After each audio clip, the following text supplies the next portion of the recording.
और वो है आपको सीरीज का मेथड। सीरीज मेथड जिस स्टूडेंट को ध्यान है ऐसे सवालों में, वो बड़े आसानी से बना लेगा।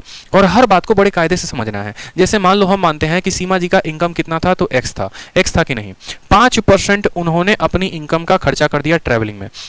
5% यानी जो भी यहां दिया जाएगा आपको क्या करना है, उसका बट्टा लिखना है। तो 5% का बट्टा हो गया 1/20। यानी आपका एग्जामिनर आपसे ये कहना चाहता है कि अगर सीमा के पास 20 रुपए थे तो उसमें उसने 1 रुपए खर्च कर दिए, तो अब उसके पास कितने बचेंगे, जो बचेगा वो होगा 19/20। कितना बचेगा, 19/20 बचेगा। बोलोगे सर आपने बचे हुए ही क्यों वैल्यू ली है, क्योंकि मेरे भाई सवाल में बोला है 20% ऑफ द रेस्ट, ठीक है, बचे हुए का 20%।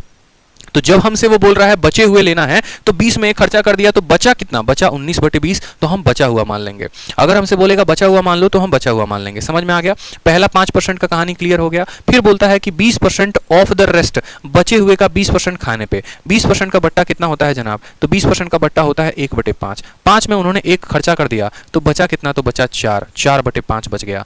इतना रुपए था, कुछ दे दिए तो फिर इतना बचा, फिर इसमें से फिर इतना बचा, और फिर उसके बाद उन्होंने कितना दान पुण्य कर दिया, तो इसमें से उन्होंने 120 रुपए की जो है दान पुण्य कर दिए हैं। अब इतने में से 120 को घटाने के बाद जो उनके पास बचेगा वो कितना बचेगा, 1400 रुपए बचेगा। हमसे बोला गया है इस एक्स का मान बताओ, यहां पर बता पाएंगे मेरे भाई। अगर सीरीज मेथड आपको आता है तो आप सवालों को सेकंडों में बना पाओगे। देखो कैसे, आप ऐसे भी कर सकते हो सीरीज मेथड के सवालों में कि आपका एग्जामिनर जो भी बोलेगा उसको 100 में से घटा दो। 5% बोला तो 100 में से 5 घटाओ 95%, और 95 का बट्टा होता है 19/20। 20% बोला, 100 में से 20 घटा दो, तो 100 में से 20 घटा दो 80%, 80 का मान होता है 4/5। फिर उसमें से 120 डोनेट कर दिया, बचा कितना, 1400। ये 120 उधर जाएगा तो कितना हो जाएगा, देखो यहाँ पे 19 × 4 कितना हो जाएगा, तो 76x हो जाएगा, और नीचे 20 × 5 कितना हो जाएगा, 100 हो जाएगा। 120 उधर गया तो कितना हो जाएगा, 1520 हो जाएगा। 76 से काटोगे तो कितनी बार में, 20 बार में ये पूरा का पूरा कट जाएगा। तो x का मान 20 × 2 यानी 2000 रुपए की जो सीमा जी की क्या थी, तनख्वाह थी। Option number B for Baahubali जो होगा वो करेक्ट आंसर होगा।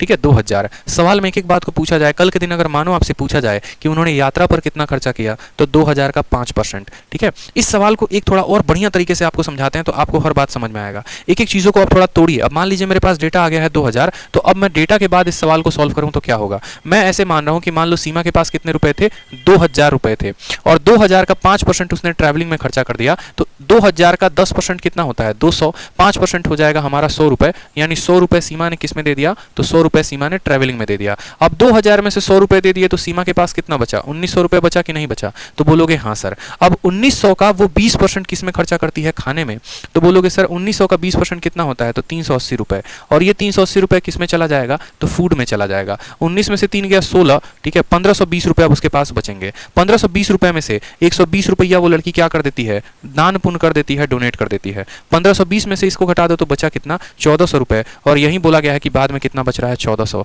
तो इस तरीके से आप अपने दिए गए सवाल को वेरीफाई करके समझ भी सकते हैं। अब आपको पता चल रहा होगा कि क्यों हम रिमेनिंग वर्ड के इस्तेमाल को कर रहे थे, तो क्यों हम 1/20 ना लेकर 19/20 ले रहे थे, क्यों, क्योंकि 20,000 में से इतना घटा के 1900 लेना था, 1900 में से 380 घटा के 1520 लेना था, और इसमें से 120 घटा के 1400 लेना था। इसी वजह से इसका 19/20 ले रहे थे, इसका 4/5 ले रहे थे, फिर उसमें से घटा रहे थे, और वो 1400 बराबर आ रहा था। समझ में आ रहा है बातों को, कंसेप्ट क्लियर रखो अपने, ताकि सवाल किसी भी तरह का आए तो कहीं पर कोई परेशानी ना हो।